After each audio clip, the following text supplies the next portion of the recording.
Okay. Stay over here. Our objective is the learner will identify the major accomplishments of Washington's presidency, and will analyze the actions and influence, and the actions and his actions and their influence on our new nation. Here's our TEECs, and they're listed at the beginning of our section. Our word of the day is precedent. Who has a definition for precedent? What you got, Spencer? Example for others to follow. Simple, yes. What you got? An act or decision. Act or decision. Good. Marzavian? Orders for the future. Orders. Lisa? For example, set to follow. Okay. Yeah. I'm gonna mix them up a little bit. Our definition will be like this: a pre. You want to try this again?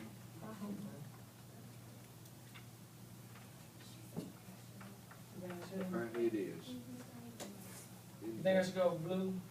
Yeah. Yeah. Okay. In technology work. Let's see what was it.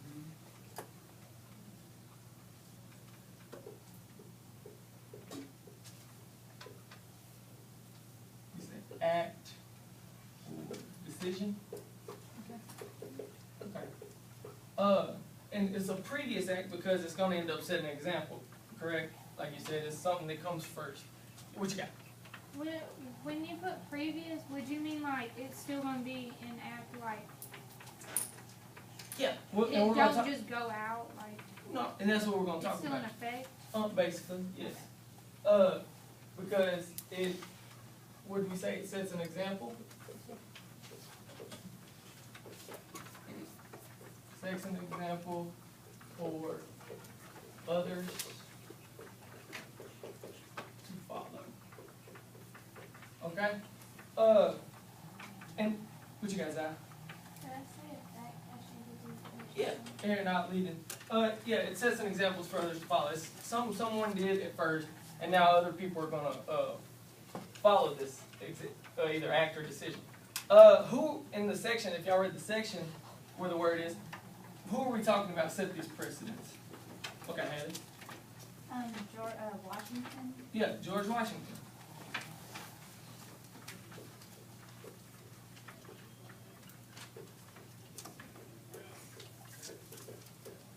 Okay, and Casey, what do you think about when I say George Washington? President. Yeah, President. first president. That's good. So, who did he have? Who did George Washington have to show him an example of how to be the president of the United States?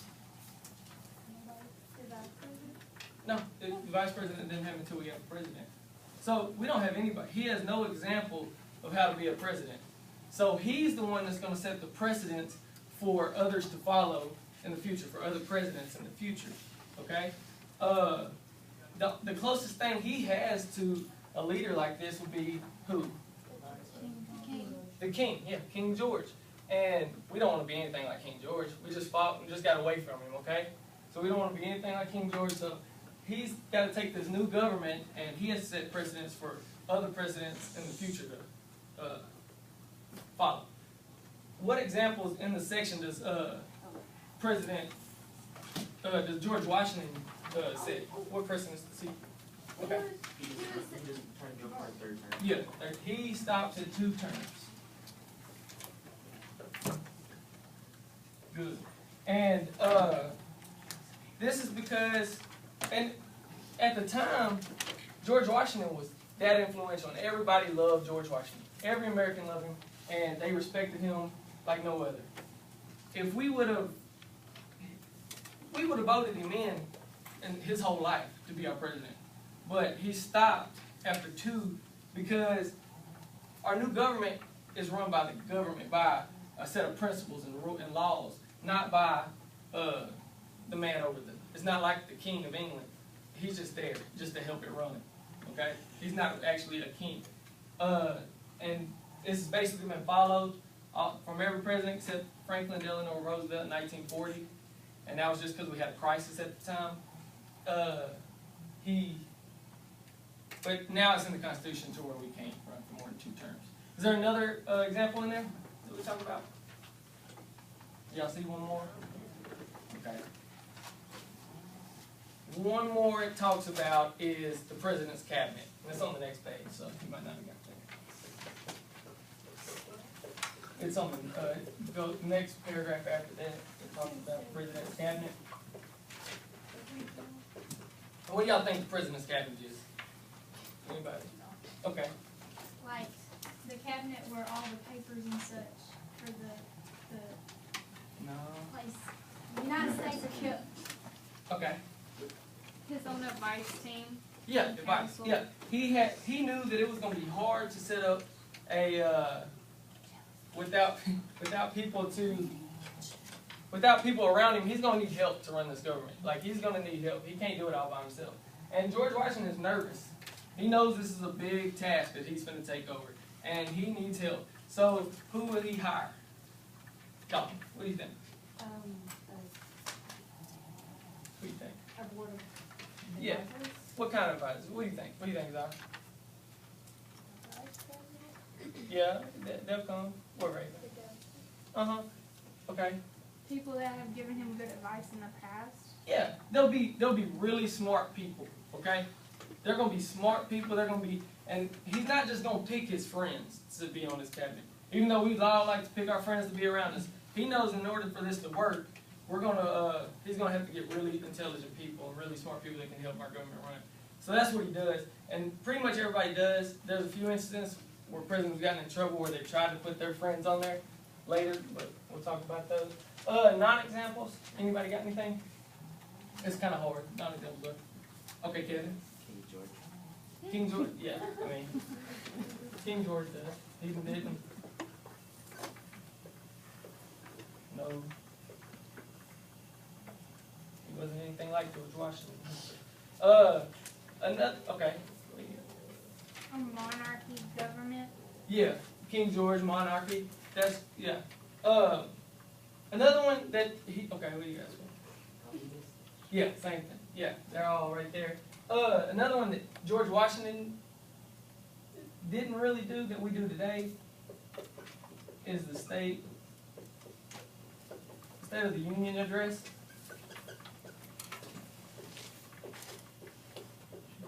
Anybody know what this is?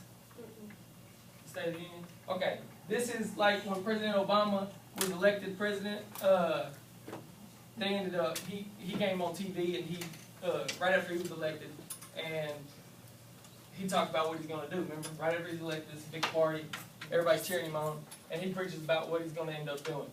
That's the State of the Union address. George Washington kinda did it, he wrote a letter though, he didn't speak, and today this is a precedent. It was said later that people would actually give a speech. He didn't really do it because he wrote a letter. This didn't really get popular until we came radio, TV, things like that. It made the State of the Union address popular because you couldn't get all that around at the time. You couldn't. He would only be speaking to so many hundred people. Okay, that's good. Mr. Johnson's gonna pass out some notes, and we're gonna do a PowerPoint.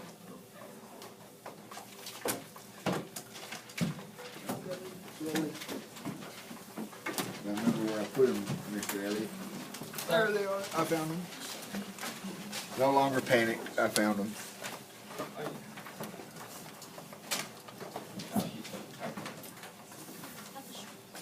Now, as we do this, remember Mr. Elliott's much nicer than I am. As we go through these notes, the bold words on the PowerPoint are the ones that go in your blanks. Thank you, Tristan. Yeah, he's nicer than I am. I just make you guess. He's nicer than I am. Sometimes you walk. I didn't call your names. They call you.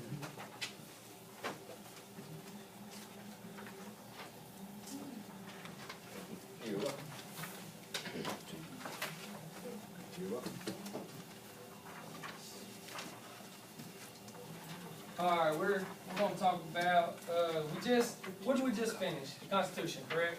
Yes. We just finished the Constitution. Good. Articles of Confederation were 2 weeks, and and so we wrote up our Constitution, and now what's gonna have to happen is, we're gonna have to start putting this, new government to work, okay?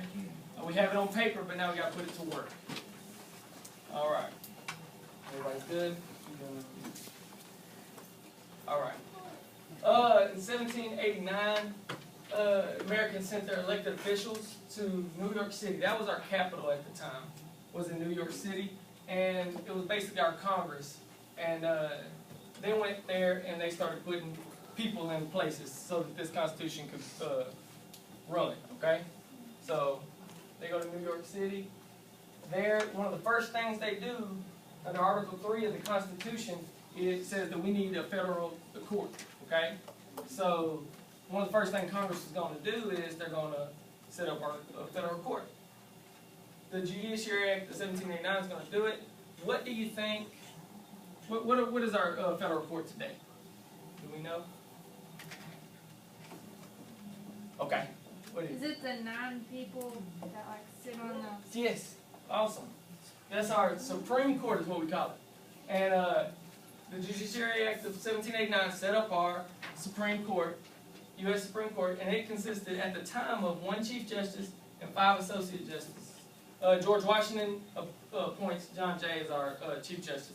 How many people would that be? 5 chief and 1, or 5 associate and 1 chief. How many is that? 6. What's the problem with that? Anybody know? No, that's even. It's even. If they vote, it can be an even thing, and we don't know who's going to do it. That's why today it's at 9. Okay? And it's moved up and down in history, but pretty much we're set at 9 now. Okay? Good. It also created 5 federal circuit courts and 13 district courts.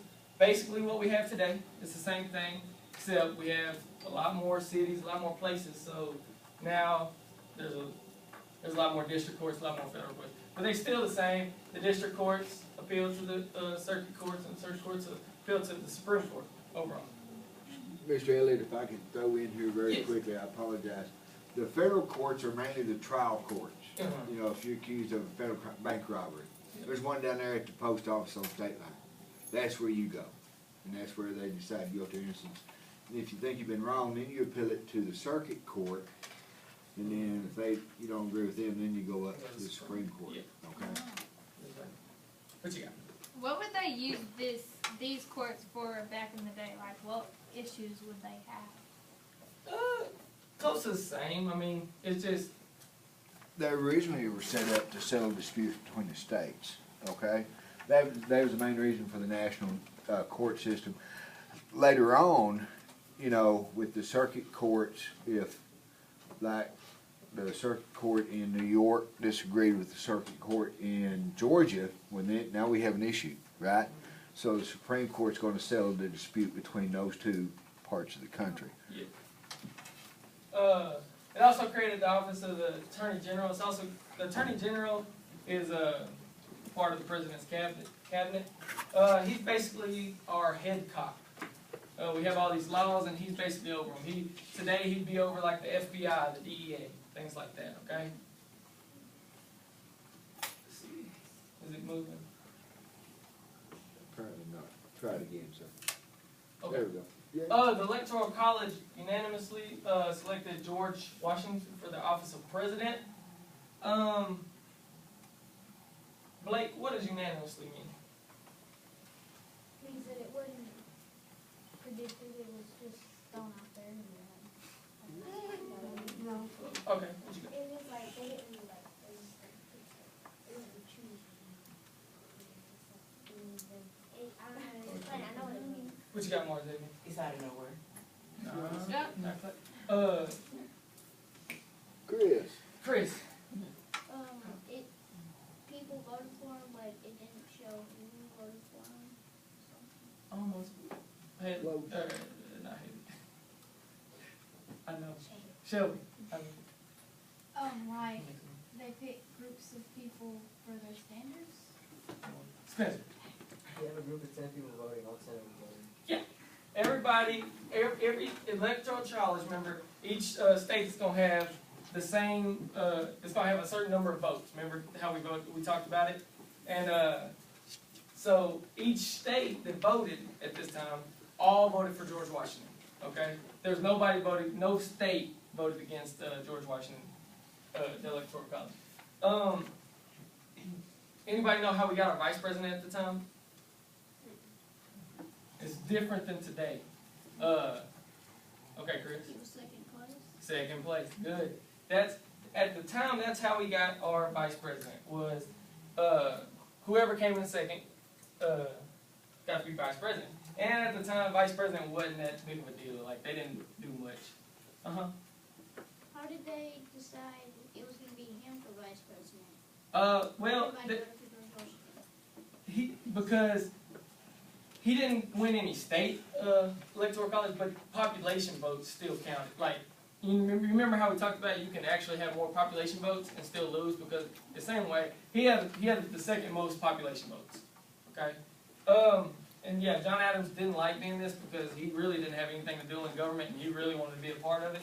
And the vice president at the time didn't have much to do. Today we don't do it because of political parties, Democrat and Republican. You don't really want him to be your vice president. So now you have a running mate, like Joe Biden was President Obama's.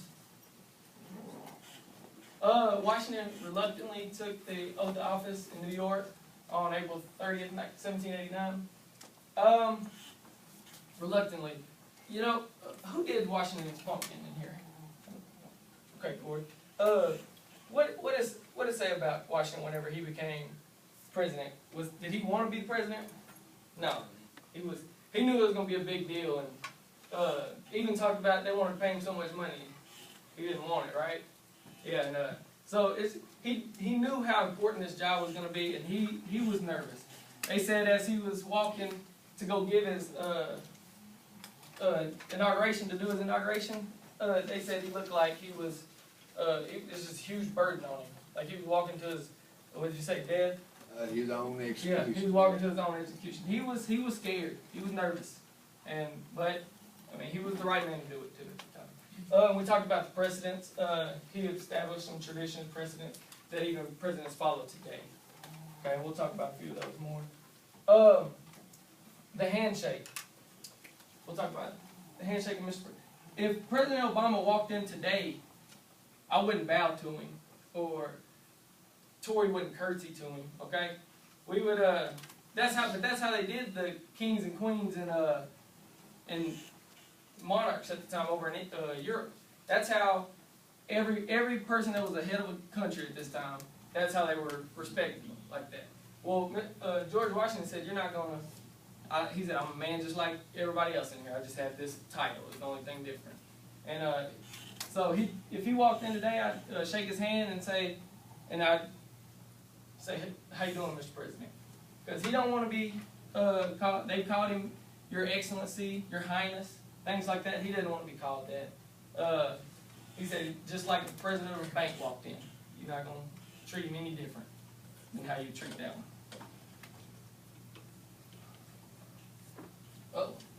And we go again. Try it now. Yep. Okay. Two terms, and we talked about this, where he stopped after 2 terms. Most presidents since then has followed. One else, so help me God, during his inauguration, he had his left hand on the Bible, right hand up, and he said everything they wanted him to say. You know, you've seen it a million times where, and at the end of it though, he had his own, he says, "So help me God." And since then, every president has done the same. Okay? What you guys? Is that what people get that from? Yeah, that's great. And here's a little short video that we're gonna watch, and it's about 3 minutes, and it's just gonna show George Washington being inaugurated, show what kind of person, the respect people have for him. You can watch and see how he doesn't look too, he's not just overly happy. Ready to administer the oath of office.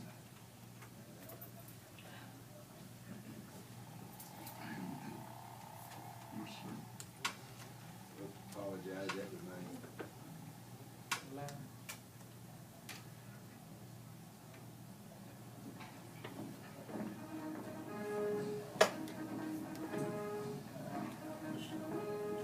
That's John Adams.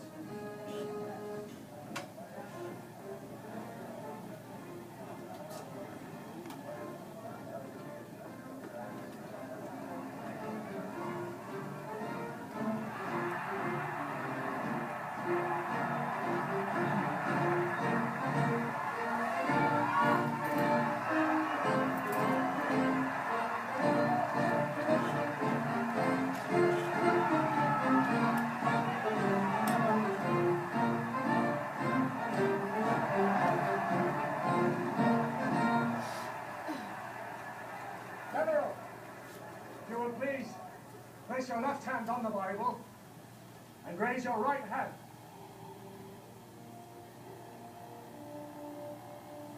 Repeat after me. I, George Washington, do solemnly swear George Washington.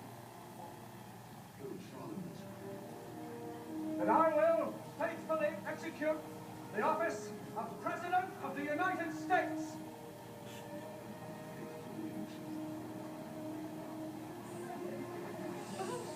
Of the United States. and will, to the best of my ability, To the best of my ability. preserve, protect, and defend Preserve, protect, and defend the Constitution of the United States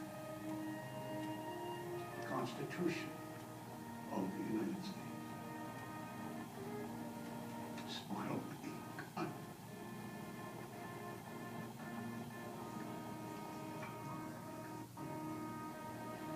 It is done. God bless George Washington, President of the United States.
Fine. Yeah, it's from John Adams. It's like a mini series. It was on HBO. But yeah, What was his lip? he had bad teeth, and it probably just lip poked out because he had fake teeth in. But and bad. Yeah. Why he speaks so funny? That's just the type of person George Washington was, and he was like he's not just overly if we were put in that position, if I was, I'd be feeling myself almost. You know what I mean? If I had people bound to me, I'd let them do it. Well, you know, think about it. He knows that he's the first, and if he blows this country's going to disappear. So, I mean, nervous is not a good description of this man, okay? He's scared to death because he knows it's all on him. And so, he probably, if it was me, they'd never heard me. I'd, you know, so he did very well just to get that out. He did. Okay. Let's see. Okay, Washington works with the Congress, and they're gonna set up his, administrative heads. Remember, we talked about it earlier. That's gonna be his, president's cabinet. They're gonna help him. Remember, he didn't want to bring in his friends, he just wanted to bring in the smartest people to help run the government. Department of Treasury, first one in the cabinet, Secretary of Treasury. What do y'all think the Secretary of Treasury is gonna mess with? Money, yeah. Treasury is money, so he's gonna, Alexander Hamilton, remember we talked about him, he's a snob. Remember we talked about, and he's gonna deal with our money. He's one of the most, him and this next guy are the two to remember in his, cabinet. Secretary of State, Thomas Jefferson. It's gonna be a harder question. Does anybody know what the Secretary of State did this time? Yes. Kept track of the times during meetings. No. What do secretaries do? Yeah, but we have a lot of these are secretaries, different parts of our government, okay? Like, we divided it up, at this time it was 4, yeah. And, Make sure all the laws were at the state in every place. yes, but, Make sure the state's doing right. it, I mean, I would think that too, state, it's not gonna do with states though. Yes. Dealing with other countries? Yes, he's our diplomat, basically. Thomas Jefferson's gonna be the one, during Washington's term, he's gonna be over in Europe, because at the time, who were the two most, dominant countries at this time? France and Great Britain, France and England, yeah. So that's where he's at. He's over there making sure that we have we wanna be known as a great country too, so that's where he's at the time. The next one, Department of War, Secretary of War, Henry Knox. Today it's called the Secretary of Defense, basically what you're going to think it means, doing war. So Henry Knox, you might know Knox, Fort Knox is named after him. Attorney General, remember he's our head cop. He's also a part of the cabinet. Edmund Randolph. These last two you probably won't see as much on tests, but yes. And Isn't he the person that helped with James Madison's thing put into effect the He Virginia? yes, presented it. yeah, he was in, and yes. Okay. So the Secretary of State and the Secretary of War are different, but if the Secretary of State is dealing with other states, then wouldn't that be the same job that the Secretary of War would be doing? Well, if he would be the one if somebody declared war on us, that's who we call him, the Secretary of War. With the Secretary of State? The Secretary of State's just trying to make sure that we have good relations with them.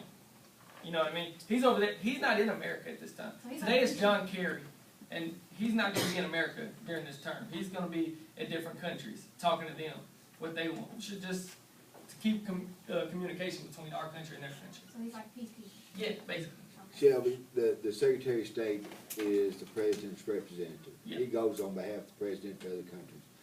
President, A lot of times we'll negotiate treaties. The Secretary of today, the Defense, they just deal with the military, okay? They're the President's person dealing with the military. Alexander Hamilton. Remember, he supported a strong central government, okay, at the time. He also feared mob rule and unrestrained liberty. Because if you remember Shays' Rebellion, remember the farmers got upset. They thought it was just like Shays' Rebellion. Remember, they started shouting, no taxation without representation. They get taxed, they feel they're being wronged, so they start to rebel. Well, that's what Alexander Hamilton's scared of. He doesn't want that to happen. So he wants a strong central government to rule over them. That's what he fights for.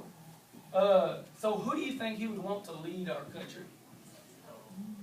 Alyssa, who do you think he wants to lead? You remember talking about him at all? Who do you think? A little bit. Okay. Remember, he's a snob from New York. He grew up poor, made himself rich. Remember all that? Okay. So who does he want? It's a lot different than the way he grew up. Who would he want to rule?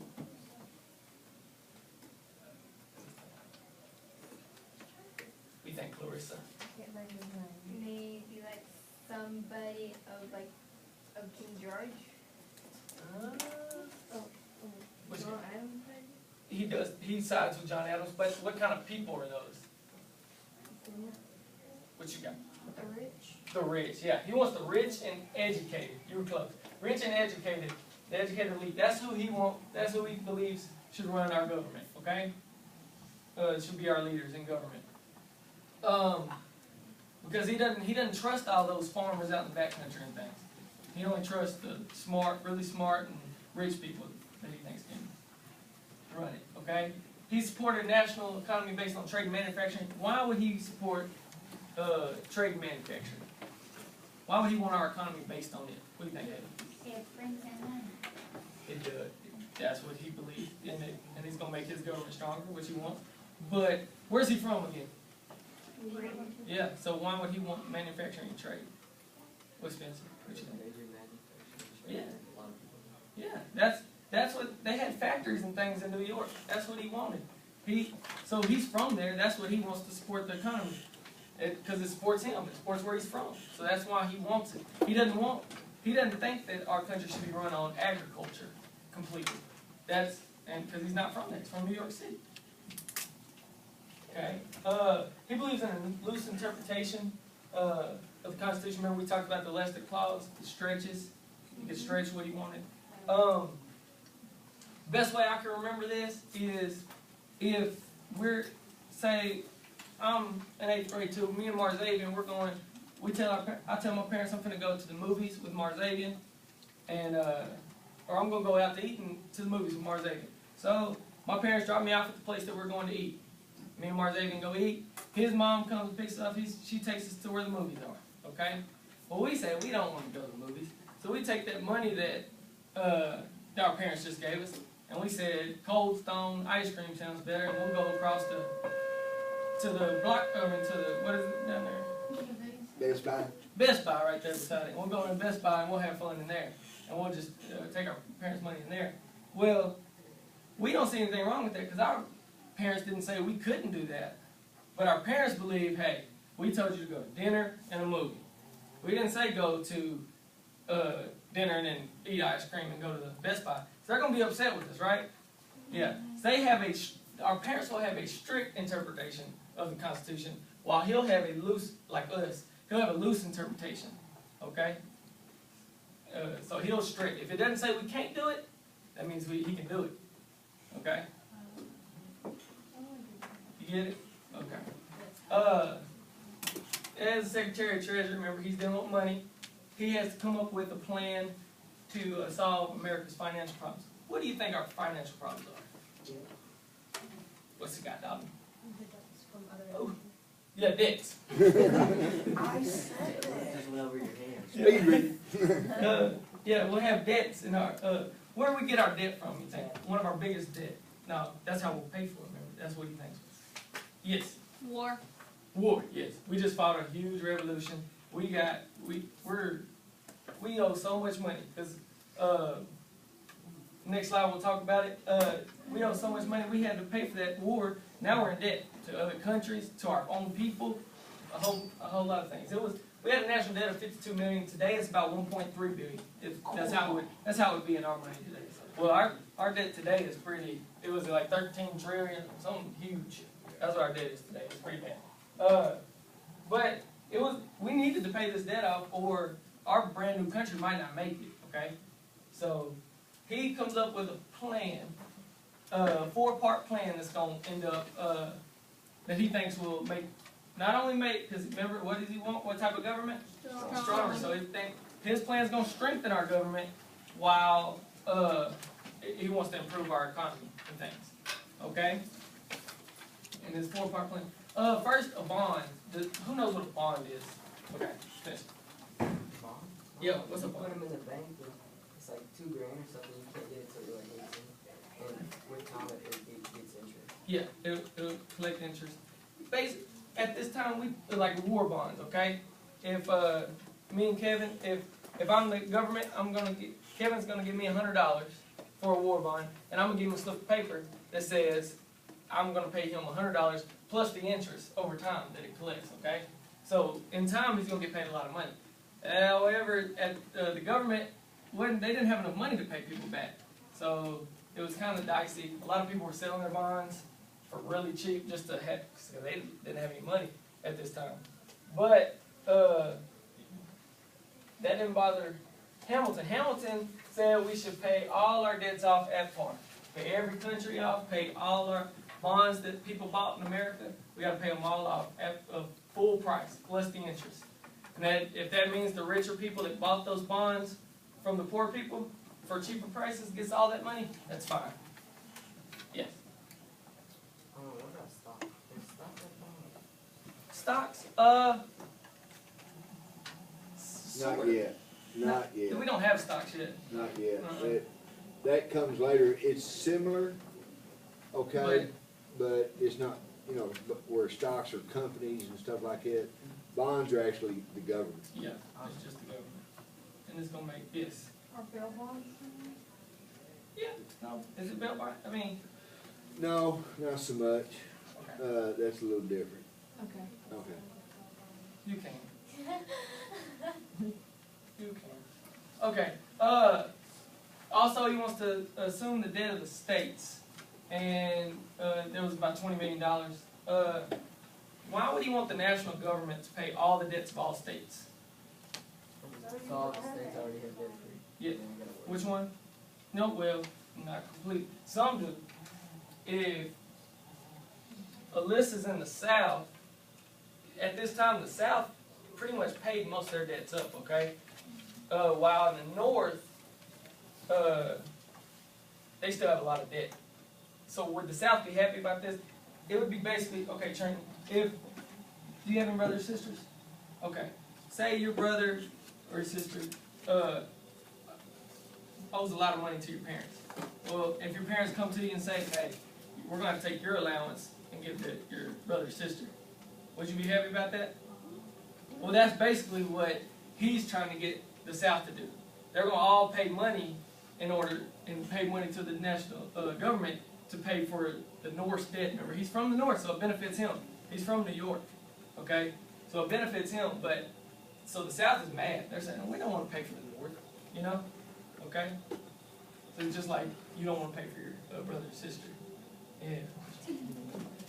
Okay, he began to fund the debt through taxes and tariffs, taxes on certain goods, just to give the government money and make the government stronger. Tariffs, does anybody know what a tariff is? I don't think it's, what you gotta know? Yeah, tax on imported goods, good. That's, so, here, I got a little diagram. If America sells, cloth for $6 a roll in America, and Great Britain can sell cloth for $5 a roll, they ship in, which one are you gonna buy? The $5. I mean, we all gonna spend the least money. Well, if we add a tariff to that and add tax to it to make it worth $6.25, now which one are you gonna buy? The $6.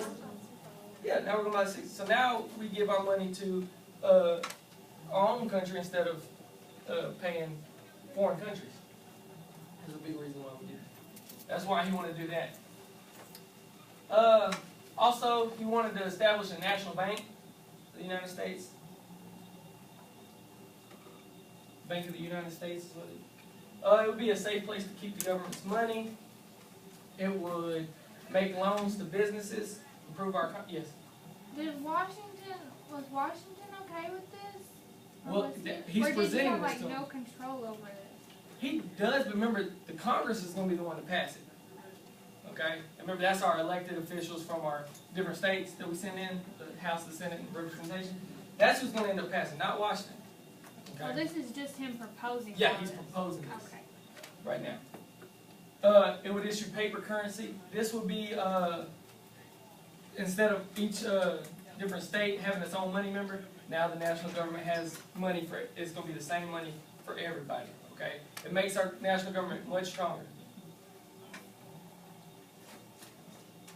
Yeah, strengths of federal government. We just talked about that. Who wouldn't like this, do you think? South. Yeah, South. Yeah, good. South. And, okay, I have this. Where does it say in the Constitution that we can make a bank? Nowhere. Nowhere. But it doesn't say we can't do it either, right? So he's got that loose interpretation, and he does it anyway. Or he wants to, and proposes it. So many southern states didn't already paid off the debts. We talked about that. The tariff didn't really they didn't like the tariff either, southern states, because they were getting cheaper goods. They don't have factories in the south like they do in the north. So all these goods, now they're having to pay more money for it. Okay? They're having to pay, because now people up north are paying the $6, but there's not much in the south. We're still getting the English stuff that's more money, okay? So we're still paying more money for that than we were paying, okay? And so the southern states won't like a lot of these things that he's bringing up. He also despised the idea of the national bank. Jefferson, you got to remember at this time, and Mr. Johnson will probably talk about it in the next lesson, Jefferson is against a strong government. He wants a weaker government. He's got that strict interpretation. Whatever the Constitution says, that's what we do. He doesn't have, it says we can't do this, so we can do it. But, you know what I mean? Okay. So, because the Southerners were mad, he comes up with a compromise. He says if the Southerners will vote, the Southerners in Congress will vote for Hamilton's plan, he would push for the capital to be moved south. Okay? Look over here. Remember, at this time, where's our capital? New York City. New York City, okay? And we move it right down here to Washington D.C. That's where he's planning to move it. Okay, it's right on on the border of Maryland and Virginia. Okay, but it doesn't look very southern to us, does it? Like in relation to today. But remember at the time, remember when we talked about the colonies? The southern colonies began with who at the top? One on top. Maryland. Maryland was the most southern colony. So today, back then, that's where it was. A big reason why the Southerners would, as we see, they're about to approve it. They approved the plan. The big reason why is because they moved this capital down to Washington D.C. Now, who's gonna be the people in government now? Southerners, because you can't at the time. It's hard to move around. Okay, it's the roads. There's not many roads, and the roads they do have are not very. It's basically just pass. You know, okay. It's hard to move, so nobody's just gonna pick up and move from Massachusetts and go down to Virginia and work in there. Okay, so now our Virginians and people like that are gonna be in our government. Okay, so they approved that because of that. He continued the plan states that this is what, after it's approved, we continue the tariffs. Okay, that's our tax on imported goods. We place an excise tax on whiskey. Okay, an excise tax, we still have those today. They're mainly on alcohol, cigarettes, gasoline, stuff like that. It's a tax on the people that are making this good. Okay, and why would people in the backcountry and farmers be upset with this tax on whiskey? Does anybody know? Yeah, they're making this whiskey. Yeah, you're right. They're making this whiskey. Okay, let's think. They're all corn farmers. You're a corn farmer. Everybody's a corn farmer. Okay, who are you gonna sell your corn to? The northern stores, like, like they have like markets and sell it there. Yeah, you're gonna have to go to the city in order to sell this stuff. You're gonna have to go to where they have to people that don't make corn, because they already got corn. Okay? So, and in order to haul this, you're not going to be able to pack up a lot of corn to be able to sell, okay?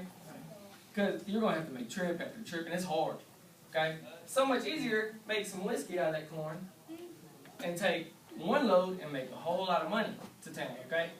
Much different than than you having to keep taking corn.